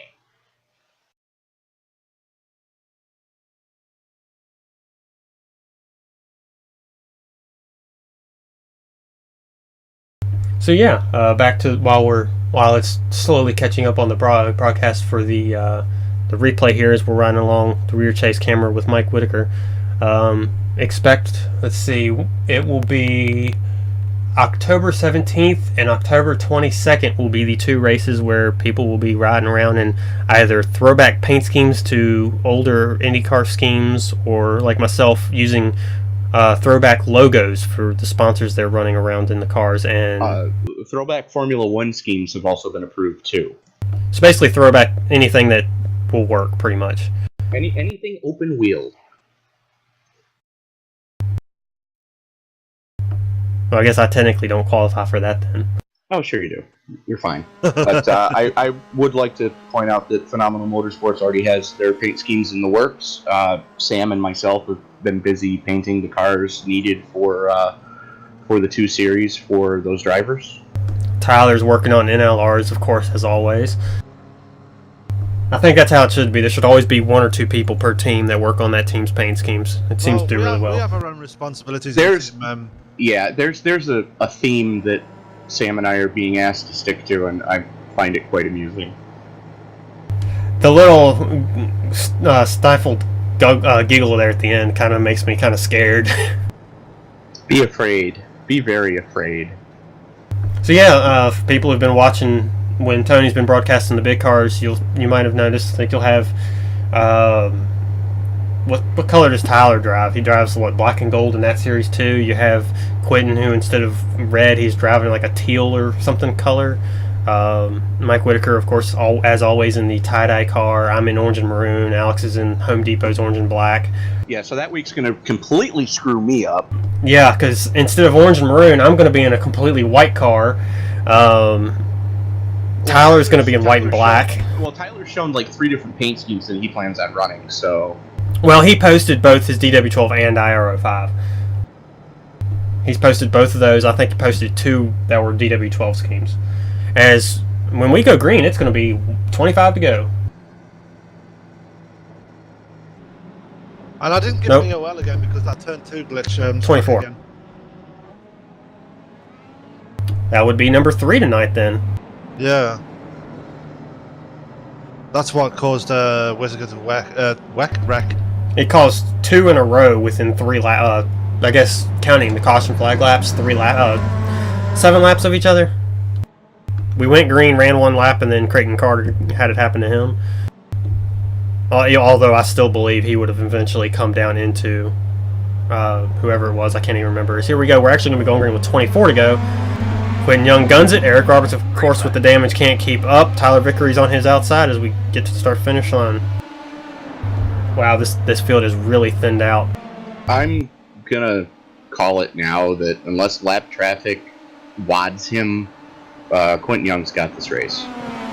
Yeah, pretty much. That's how I'm feeling it. And hopefully they're able to go green because I don't know how much longer I can stay here. But the rate they're going now that we've kind of thinned out the field a little bit by about 6 cars, we should be able to finish before I have to close everything down. So that's good. And real quick, I would like to point out to our viewers that if you're still up with us at the end of this event and you're looking to get on track with us, after this race, it won't be broadcast live, but it will be you will be able to get into the race. You just throw myself or Sam a private message, or just drop a comment below, and we'll get you added to the league. It's the Pesky Sports Race of Champions SK Modified Tour this week, going to Lanier. And by the way, no, the viewers, you did not hear that wrong. He did say champions, not champions, and that's for a reason. Yep. As we look at some battles back here, is Jason Colburn's back on the lead lap, and he's actually in 5th place right now. Yeah, at this point with the top 5 finish, he's definitely sealed the championship. I'm so used to seeing that number 4 and thinking of Dylan Moskowitz, because that's what number he runs in the IR5s and DW12s. He's one of y'all's teammates, isn't he? Who, Dylan? Yeah. Jason. Yeah. Because I see the Mighty on the side of his car. So yeah, that'll be y'all's first championship. Second. Who was the first? Martin Miller. Oh, well, that's right. Before we sacked him. Yeah. Didn't he? I don't think he's even in the league anymore. Actually. No, he was. We'll leave it at that. He took actions unbecoming of a league member Yeah. when he decided to put league owner Alex Green into the wall one night and said, "Eh." Yeah. Yeah, we'll say no more about that. Yeah. I've already gotten pretty unbroadcasty like tonight, so. He said the F word, Tony. He said the F word. Yeah, I let it slip. I cued the mic and then let it slip and realized right after I said it, I was like, damn it. But there is actually a mute feature. I could go back into the broadcast and then like mute it out for the VOD. Forrest, I don't know if you noticed, but Eric Roberts is dropping through the field like a stone. Yeah, that's what I was pointing about the side pod damage. He can't keep up the speed because his whole left side has been caked in and he hasn't gotten it fixed. Wow. He's been out there for 37 laps, so he still hasn't pit road from when he had that contact. And by the way, Quentin Young is gone. He's out by a 1.5 seconds over Tyler Vickery, and Tyler Vickery's gone from 3rd place. He's got a 4.5 second lead over Johnny Antonucci, who's in 3rd. Yeah, that's a huge battle for 3rd place as well. Yeah, we haven't seen people get out to this much of an advantage on a broadcast for this series since race 7 or 8 of the first season, and that was only a 10-race season. So I think it was Ronnie Osmer who ran away with that one. Well, I would like to point out that Thompson Speedway is probably one of the few ovals that you actually race like a road course. And Quentin Young is definitely one of our road course racers in the whole league. Well, yeah, it's like Monza. It's just a section of it that's oval of the road course, right?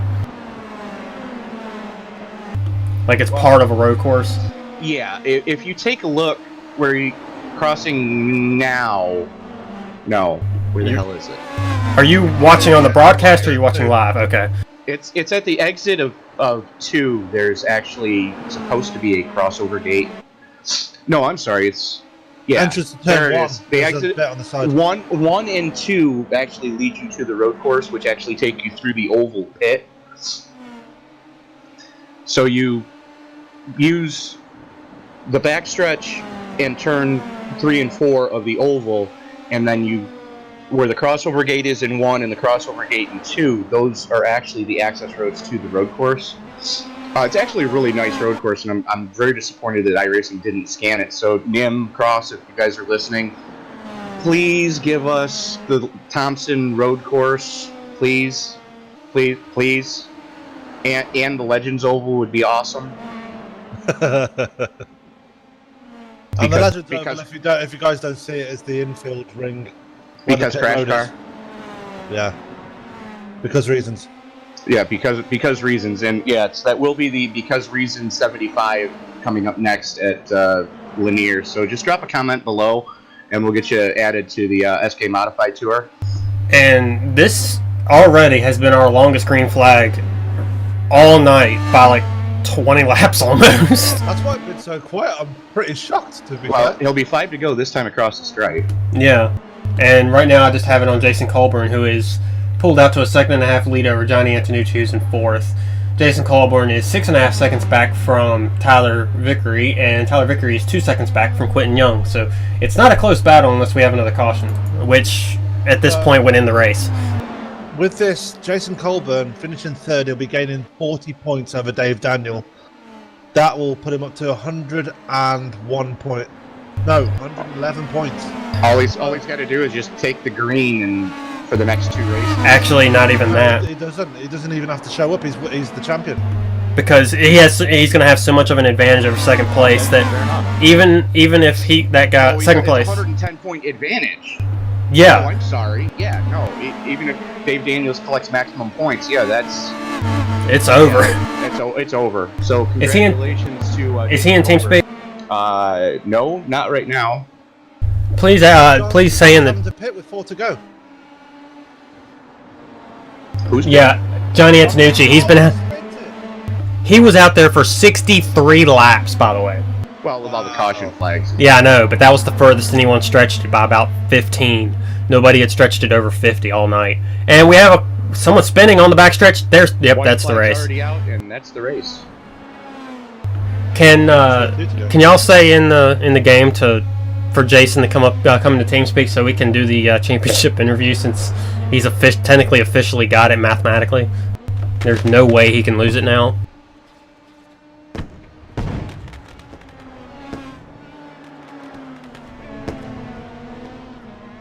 However, while we're waiting for Jason, he's joining also us now is Quentin Young, who we just watched walk away from the entire field.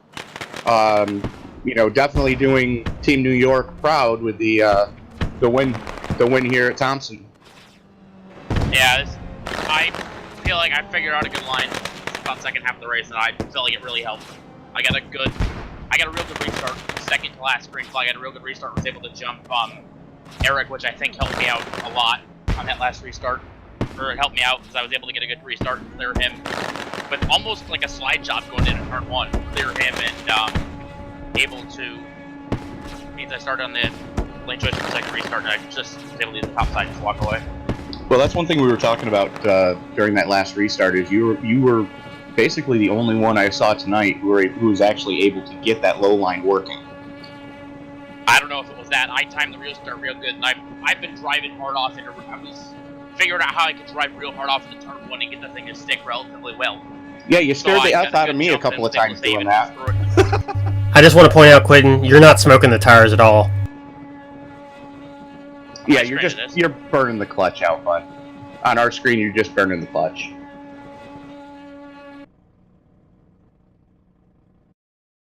Oh, my screen was just doing one wheel bailouts.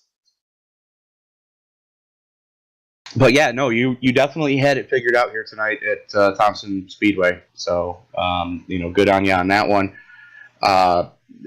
Do you have a lot of experience driving at this track in the various series that iRacing offers, correct? Not really, no. I don't run that much oval short track or pavement short track anyway. Then it goes back to what we were talking about with this being one of the few racetracks oval tracks that actually drives more like a road course. That's it. It's just, to be good here, you need to be able to drive the thing in the corner as hard as you can, as hard on the brakes as you can, and just that's one of the main things that helps with road course racing. That the road course racing helps is just knowing how hard you can drive the car off into the corner where it'll stick, and how hard you can get on the brakes without locking tires, stuff like that. Fair enough. Well, good on you for qualifying for the next RobertsTechJobs.com All-Star Elite Invitational. Yeah, thanks. I mean, I was planning on doing that with the Indy cars blocking to the line, or the big cars to the line, but I'll take it now. It makes it easier for me. Yeah, true. All right, so we'll move you back up there into the main gate. Congratulations again, and we'll see you at Lanier in a little bit. User was moved I'll out let of y'all your take channel. y'all's pick on if we do Tyler Vickery or Jason Colburn next. I'm Tyler thinking- Vickery. Yeah, We'll get the top 3 out of the way, and then we'll do the champion. yeah. Jason Colburn's actually the third podium.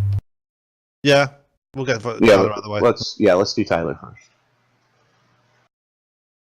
As soon as I find him. User was moved to your channel.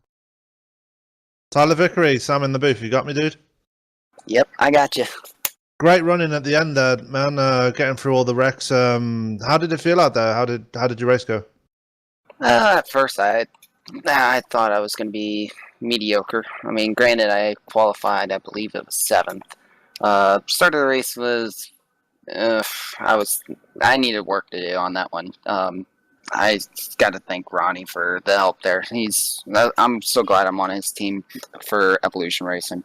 He's done a lot of help for me. What happened to Ronnie near the end then? Did he run out of fuel or something? No, I think there was some kind of mechanical issue and got caught up in a wreck. I don't know exactly what happened. I noticed the netcode was really bad every now and then. Okay.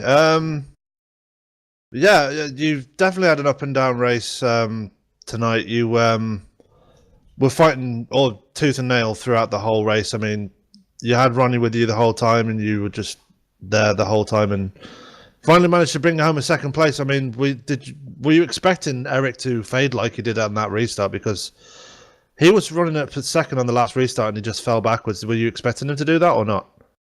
I honestly, I kind of was, based on where the previous start, I was right behind him. So, and especially where we had, I don't know, and I think he slept on the line, and which caused a little bit of a 3 wide there in the back. So I had a slight feeling that was probably was going to happen. I was kind of glad I was behind Quentin, but I mean, it is what it is. All right. Congratulations on the second place. Well done for finishing where you did. Is anybody else you want to thank for tonight? I just got to thank you guys for live streaming this. This is awesome. I got to thank Ronnie again for giving me the opportunity on his team for the bigger cars for Evolution, and I mean everything he's done to help me out. I've got to thank him for that. I've done the live streaming as well for POV for me. I got to thank Twitch for letting me do that. It's something at least I can do and have a different angle of things, but those are the guys I got to thank a lot, especially Ronnie. All right, cool. Well done again, and we'll let you get back up to main gate and celebrate with your teammate. Thank you. User was moved out of your channel. Tony, I'll let you. And User was moved. to your joining channel. us now for the second consecutive season representing Phenomenal Motorsports, being crowned as the RobertsTechJobs.com Icebreaker Series Pro Mazda champion, his first championship in the league, racing Jason himself, Mr. Jason Colburn. Jason, how are you feeling right now, sir? Oh, feeling amazing. What a season. What a season. I tell you, a lot of ups and downs and all arounds, and it's just been a wild ride this season. It's been a wild ride, but you've been able to rise above and keep that carb relatively clean throughout most of the season. You went a lap down early tonight. We're still able to come back and finish on the podium. And Sam, what was the math you did? 100 and what points? 111 points over Dave Daniel, from what I can gather. That's Man. an advantage, not your total points. So with 2 races left in the season, you've already clinched. You don't even have to show up for the next 2 races, and you're in like Flynn. Oh, I love it, man. Love it. Just amazing. Yeah, I went down 2 laps, kind of near the middle of the race there, or near the beginning. I can't remember which. And me and my spotter kind of came up with a plan that we were just going to take it nice and easy. We'll take what they gave us, and and we happened to get back on the lead lap. And when the last caution came out, or the one before last caution, I went in and took tires. because my car was starting to be tight in the center and on exit. And I figured that, you know what? If I go another lap down, I bet there would be another caution and I would be able to get back on the lead lap. So I thought it'd be a good idea to go in, get fresh tires, and maybe give me a little advantage over everyone else. Well, advantage you did, and you're able to claw your way back all the way up to the podium. Relatively clean car by the time the race was over. Again, you mentioned that you got caught up in somebody else's dumpster fire early, but you kept your head about you. So congratulations on that. Congratulations on a well-run season. I feel bad for Dave. Hoping that it was going to come down to the last race for you two, and you guys are really going to have to slug it out. But championship's a championship. I'm sure you'll take it this way as well. Oh yeah, definitely. I was hoping for it to be a slug out match too. I was really looking forward to it. But yeah, just amazing stuff. A lot of fun. Really glad that I joined the league, and really glad to be a part of the team, and looking forward to more fun. Just keeping the good times going, Absolutely. So representing PH Aware, the Mighty, and Tasky Sports. Anybody else on your car tonight? Because I didn't really get a good look at it because I was way too far. Else on there. I was way too far behind you. No, because I didn't put anybody else on there.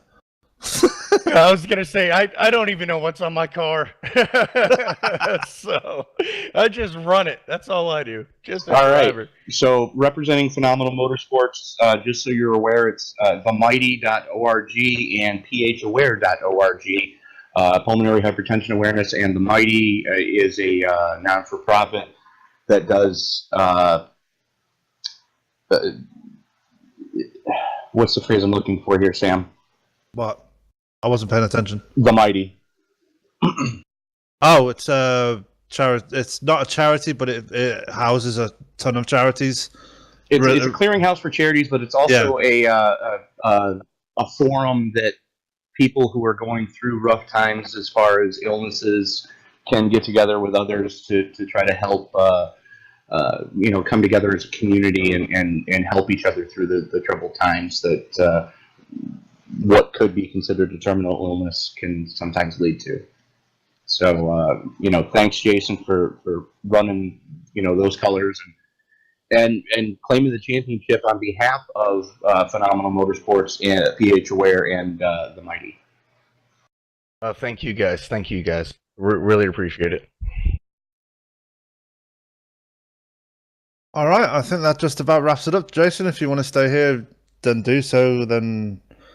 And see out the broadcast with us, but or unless you want to join back into the other channels, what do you want to do? I will gladly rejoin my spotter. All right, we'll send you back up there, and congratulations again on the third place, and most definitely and importantly, the championship. Thank you very much. Appreciate it. What a season. We still have 2 races left, so I mean it's far from over, but good grief. Yeah, I mean, Forrest, I know you had your reasons for not liking that race, but it turned out all right in the end, didn't it? Yeah, at the end it got much better. But that was because I think a lot of the people who were causing the incidents finally mellowed out, got so far behind that they had nothing to race for except just to turn laps. So they calmed down a lot too. So that helped a lot at the end. Well, the other thing too is, and everybody that was on the track tonight needs to understand that this track it drives vastly different than any other track that we run. And there's a reason why this track was picked, and that's because it's not a bottom feeder track. It's not follow the leader on the low side and off you go. It's, you need to run a lane or two up off the bottom to be able to carry the speed down the straightaways, and it's definitely something that I think a lot of these drivers are, especially the ones that could figure it out, like Jason, like Tyler. That's going to bode well for them when they do get more seat time in the bigger cars and get used to the size difference and the horsepower difference of those bigger cars. They will do, because they've just recently been promoted to big teams. Obviously, Jason's with me in the Phenomenal Motorsports IRO 5s and DW12s, and obviously Tyler's been moved up to the Evolution Racing main team. So Right, but once they get used to those cars and the size difference between those cars, you know, where the corners are on those cars. The weight, the speed, the aerodynamics, pretty much everything that's different on them. You know, the fact that the nose on the DW12 was longer than both the IRO5 and the Pro Mazda, the fact that the IRO5 is wider than the other two cars, you know, the fact that, you know, there's going to be some tracks where you're going to be hauling off into the corner at 247 miles an hour in the draft. And, I think one similarity that they'll be able to adjust to is the fact that the Pro Mazda, as far as aerodynamics, seems to behave a lot like the DW12s, because when you get behind someone, you just suck right up to them like it's nothing. Yeah, you do. The Pro Mazda is by far the best drafting car in the entire sim. So kudos to iRacing for getting that basically right, for lack of a better term. Well, I think that's about a good point to stop it. Tony, you know all the... I lost all my logos, I think, but you know all the sponsors, correct? Yes, this broadcast brought to you by RobertSpecJobs.com, your Midwest leader in attempt to hire and contract positions in the IT field for IT professionals. So if you are an IT professional in the Midwest or you're looking to relocate, go to RobertSpecJobs.com and be sure to let Bill know the ISL sent you. This broadcast also being brought to you by TD Motorsports, proudly sponsored by the Disabled American Veterans. Disabled American Veterans is an all-volunteer fleet of non-critical medical transport for America's veterans. For more information on how you can get involved, go to dav.org. This broadcast also being brought to you by David Llewellyn and the DHL Express, Mr. Robert Lacavara and Convergent Composites, Joe Morganti and the Lugnuts Hub, Mr. Hoot Baker, and promotional consideration paid for by Motorsports Graphic Designs. For all your in-sim graphical needs, you got something going through your mind, you want to see it on your race car, give Tyler Graff a call and say, hey, Tyler, help me out. Motorsports Graphic Designs. I bet you're glad we called him up now, aren't we, Forrest? I used to work in radio and have to do live reads twice an hour, so yeah.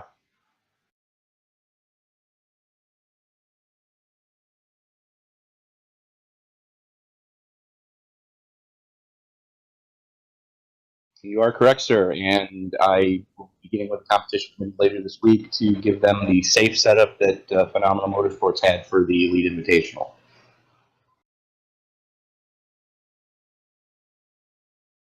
I will get with Alex and find out what we're going to be doing for that, because we don't usually know until just before the day. It is exactly 1 mile along the inside line.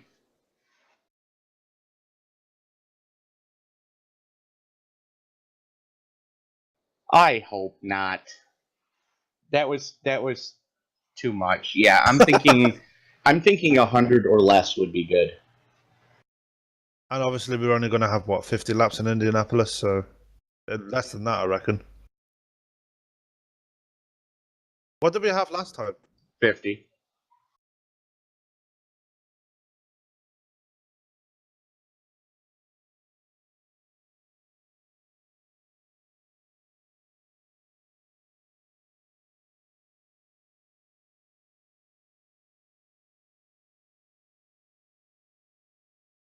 And for those of you who are subscribed, just so you know, the next race you will see on this channel will be Milwaukee with these cars. So we will see you next Thursday at roughly 8:50 p.m.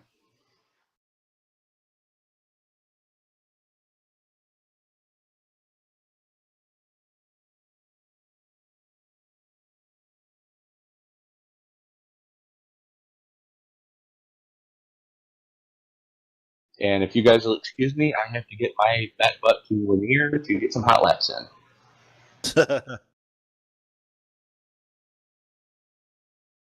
See you later.